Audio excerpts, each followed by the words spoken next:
नमस्कार साथियों, praise the Lord.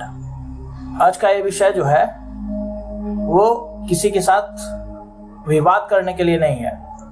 न किसी हिंदू के साथ विवाद करना है, न किसी और धर्म के लोगों के साथ विवाद करना है, और न ही जो क्रिश्चियंस लोग हैं या यीशु मसीह के जो फॉलोवर हैं उनके साथ विवाद करना है।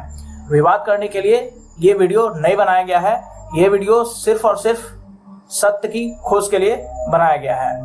आज हम उस विषय को छूने जा रहे हैं जहां इतिहास, दर्शन, आत्मा और सत्य एक साथ मिलते हैं। दुनिया के दो प्रसिद्ध आध्यात्मिक व्यक्तित्व, एक हैं गौतम बुद्ध और दूसरे हैं यीशु मसीह। एक भारत से हैं और दूसरा इजराइल से हैं, लेकिन दोनों के संदेश पूरी दुनिया में फैला हुआ है।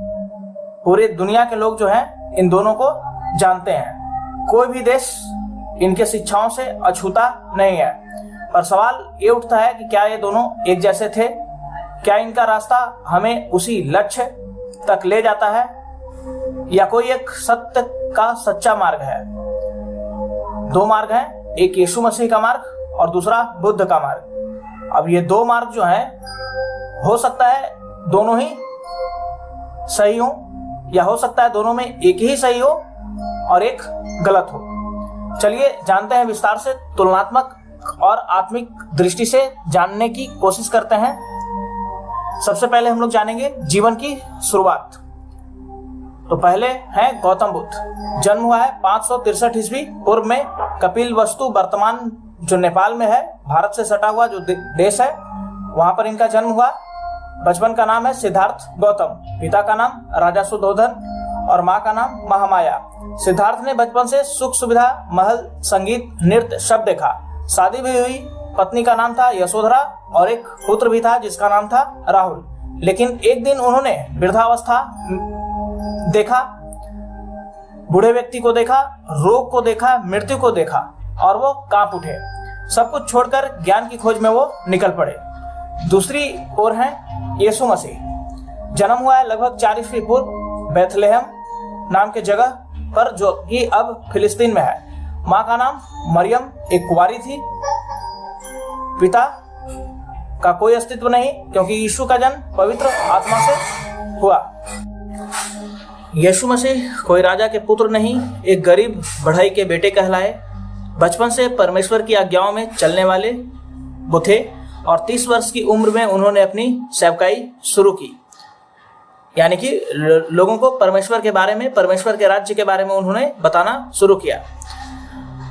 अब विवाह और परिवार का दृष्टिकोण क्या कहता है? देखिए, बुद्ध जो है उन्होंने विवाह किया, पत्नी यशोधरा को प्रेम किया, लेकिन सत्य की खोज में उन्होंने उनको रात में छोड़ करके अपने घर से निकल गए। ये एक गहरी बात है। एक और आत्मज्ञान की तलाश, दूसरी ओर पत्नी और पुत्र के साथ एक मानवीय बंधन का त्याग। यानी कि ज्ञान को पाने के लिए इन्होंने क्या किया? पत्नी और बेटे का त्याग कर दिया। लेकिन ये बात जो है यशोधरा के साथ न्यायपूर्ण तो नहीं हुआ। न तो उन्होंने उससे पूछा और न ही उन्होंने उस यशोधरा को कोई विकल्प दिया, जबकि यीशु मसीह उन्होंने कभी विवाह ही नहीं किया। उन्होंने कहा कि कुछ लोग परमेश्वर के राज्य के लिए विवाह नहीं करते।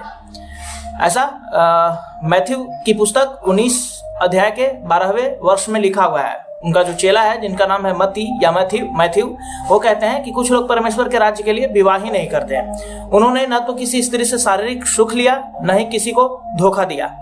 वह स्त्रियों से जब भी मिले प्रेम से मिले, लेकिन आत्मिक प्रेम, पवित्रता के साथ। उन्होंने मन को संयमित किया, उन्होंने अपने मन पर काबू किया, मन को रोका और जीवन भर ब्रह्मचर्य में रहे। आगे है बुद्ध। उन्होंने दुख को जीवन की समस्या बताया। बुद्ध कहते हैं कि जीवन में जो दुख है वही जीवन की समस्या है। तृष्णा को दुख का मूल कहा उन्होंने। ध्यान, संयम और मोक्ष के मार्ग से मुक्ति की बात की, परंतु उन्होंने पाप, आत्मा या परमेश्वर के बारे में स्पष्ट रूप से नहीं बताया। उनका मार्ग था अनात्मावाद, यानी कि कोई आत्मा का अस्तित्व ही नहीं है। दुनिया में आत्मा नाम की कोई चीज होती ही नहीं है, ये उनका कथन है। गौतम बुद्ध का। जबकि यीशु मसीह क्या कहते हैं, वो कहते हैं कि पाप मन से शुरू होता है। जो मन में पहले ही व्यभिचार कर चुका, यानी यीशु मसीह जो है केवल व्यवहार नहीं, मन के स्तर पर भी पाप को उजागर करते हैं। देखिए, मन और आत्मा दो चीज होती है और एक शरीर होता है। शरीर के साथ ये दोनों ही जुड़े हुए होते हैं। जबकि गौतम बुद्ध कह रहे हैं कि आत्मा नाम की कोई चीज होती ही नहीं है। जबकि मन और आत्मा में एक आत्मिक युद्ध हमेशा चलते रहता है। देखिए, यीशु मसीह ने मृत्यु और मन को जोड़ा है और बताया कि मृत्यु के बाद न्याय होगा। जितने भी व्यक्ति हैं मरेंगे, उसके बाद उन सबका न्याय होगा। और सबसे बड़ी बात कि वो खुद भी मरे लेकिन 3 दिन के बाद जी उठे। यीशु मसीह कहते हैं कि मैं मृत्यु पर जय पाने वाला हूं। 1 कुरिन्थियों 15वें अध्याय के 55वीं आयत में ये बात लिखी हुई है। देखिए, बुद्ध जो है उन्होंने ध्यान और समाधि का मार्ग बताया, लेकिन लोगों को चंगाई नहीं दी। बुद्ध कहते हैं कि तुमको दुख है तो तुम खुद से ही उसको ठीक करने का कोशिश करो। न बुद्ध ने किसी को शारीरिक चंगाई दी और ना ही आत्मिक चंगाई दी। उनका मार्ग स्व प्रयास का था, मतलब खुद से। अब यहाँ पर एक बात सोचने लायक है कि अगर कोई व्यक्ति दर्द से पीड़ित है, बुखार लगा है, दर्द है, कैंसर है, तो वह व्यक्ति खुद से अपने आप को कैसे हील कर सकता है।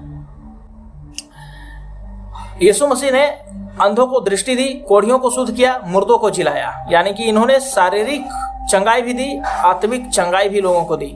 लेकिन क्या इन्होंने इसका पैसा लिया? नहीं। उन्होंने कहा मुफ्त में पाया है तो मुफ्त में लोगों को दो। मत्ती 10:8 में लिखा है कि तुमको परमेश्वर ने मुफ्त में दिया है और तुम भी मुफ्त में इसको बांटो।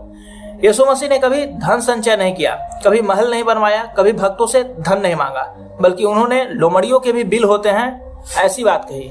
पर मनुष्य के पुत्र के पास सिर रखने का भी जगह नहीं है। उन्होंने कहा कि लोमड़ियों के, पशु पक्षियों के, सभी के अपने अपने घर होते हैं, ठिकाने होते हैं, लेकिन मनुष्य के पुत्र का यानी यीशु मसीह का कोई ठिकाना भी नहीं है, कोई जगह नहीं है। देखिए, बुद्ध पहले महल में पले बढ़े, फिर त्याग किया, फिर भी जीवन के पहले चरण में सुख सुविधा का अनुभव कर चुके थे। सारी सुख सुविधाओं को वो ले चुके थे। यीशु मसीह, उन्होंने जन्म से ही गरीबी देखी। उनका जन्म चरनी में हुआ, जहां गाय भैंसों को चराया जाता है, ऐसे चारागाह में उनका जन्म हुआ। सारा जीवन गरीबों और पीड़ितों के बीच में उन्होंने बिताया। कोई भौतिक सुख नहीं अपनाया, लेकिन आत्मिक प्रेम और आशा लोगों के बीच में बांटी। अब आगे है सत्य का स्वरूप। देखिए, प्रश्न है,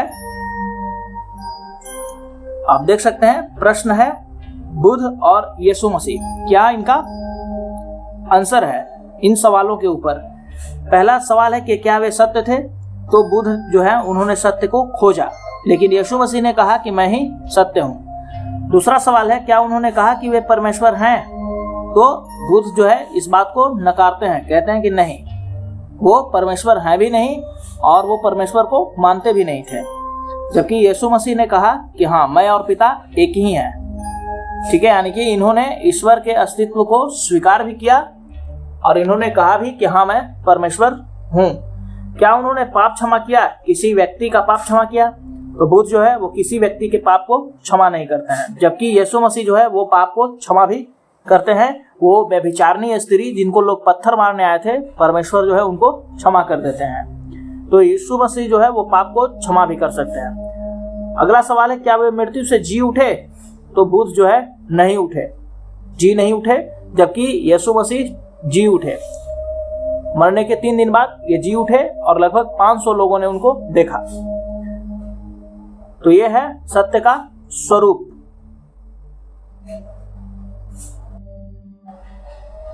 चलिए अब आगे देखते हैं, नारी के प्रति दृष्टिकोण दोनों का किस तरह का था। बुद्ध पत्नी को अकेला छोड़ दिया सत्य की खोज में, पर बिना संवाद के, बिना कुछ बोले, बिना कुछ बात किए। यीशु मसीह, उन्होंने नारी को इज्जत, सम्मान और गरिमा दी। व्यभिचारिणी स्त्री को पत्थर मारने से रोका। पहली बार जब वह पुनर्जीवित हुए तो सबसे पहले एक स्त्री मरियम के पास प्रकट हुए। तो आपने देखा दोनों के बीच में क्या फर्क है। अगर आज आप मोक्ष की तलाश में हैं, अगर आप उद्धार पाना चाहते हैं, तो क्या ध्यान, तपस्या, प्रयास ही पर्याप्त है, या किसी को आपके लिए बलिदान देना पड़ा? यीशु ने कहा कि मनुष्य के पुत्र का आना इसीलिए हुआ कि वह अपनी जान बहुतों के लिए छुड़ौती में दे दे। यानी कि यीशु मसीह ने, मरकुस 10:45 में बात लिखी हुई है कि यीशु मसीह कहते हैं कि उनका आना इसीलिए हुआ क्योंकि वो बहुत लोगों को पाप से छुड़ाना चाहते थे, उद्धार देना चाहते थे। तो प्रिय दर्शकों, बुद्ध ने दुख को समझाया, यीशु ने पाप को हराया। बुद्ध ने सत्य को खोजा, यीशु ने कहा मैं ही सत्य हूँ। बुद्ध मौन हो गए परमेश्वर के विषय में, यीशु बोले जो मुझे देखता है वह पिता को देखता है। अब फैसला आपका है, किसका मार्ग अस्थायी और मोक्ष तक पहुंचाता है, कौन केवल गुरु है और कौन उद्धार करता है। यदि आप यीशु मसीह को जानना चाहते हैं तो आंखें बंद करके कहें कि हे यीशु, मैं सत्य की तलाश में हूँ, मुझे क्षमा करो और मुझे जीवन दो, मुझे बदलो, मैं तुम्हें अपनाता हूँ, आमीन। तो मेरे भाई, यीशु मसीह ही परमेश्वर है और वो सारी बातों में खरे उतरते हैं, हर एक टेस्ट में वो पास होते हैं। ठीक है, परमेश्वर को उसके स्वभाव से जाना जाता है। ऐसा नहीं कि कोई हमें बता देगा, ठीक है, मेरे मम्मी पापा, भाई बहन, दोस्त बता देंगे कि ये भगवान है तो मैं भगवान मानूं। पहले मैं उसको क्या करूंगा, उसकी बातों से, उसके विचारों से, उसके चाल चलन से पहले उसको परखूंगा, और परखने के बाद अगर मुझे लगेगा कि हाँ वाकई में ये परमेश्वर होने लायक है तो ही उसको मानूंगा कि हाँ वो परमेश्वर है। आज के डेट में अगर मैं किसी पर थूक दूं तो वो अगले ही दिन बंदूक लेकर के चले आएगा, लेकिन यीशु मसीह को देखो, लोग कील मार दे रहे हैं, हाथ पैर में क्रूस पर चढ़ा दिए, फिर भी वो क्या कहते हैं, ये नादान बच्चे हैं, इनको माफ कर दिया जाए। तो अगर ये कोई कहानी है तो ऐसी ही कहानी तो सच होना चाहिए परमेश्वर के बारे में। और ये कोई कहानी नहीं है, ये एक ऐतिहासिक घटना भी है और इसका प्रूफ भी मिल जाता है। ठीक है, आर्कियोलॉजिस्ट जो है, बहुत सारे आर्कियोलॉजिस्ट जो हैं वो इस चीज का प्रूफ भी देते हैं। ऐतिहासिक घटना है, ये कोई काल्पनिक कथा भी नहीं है।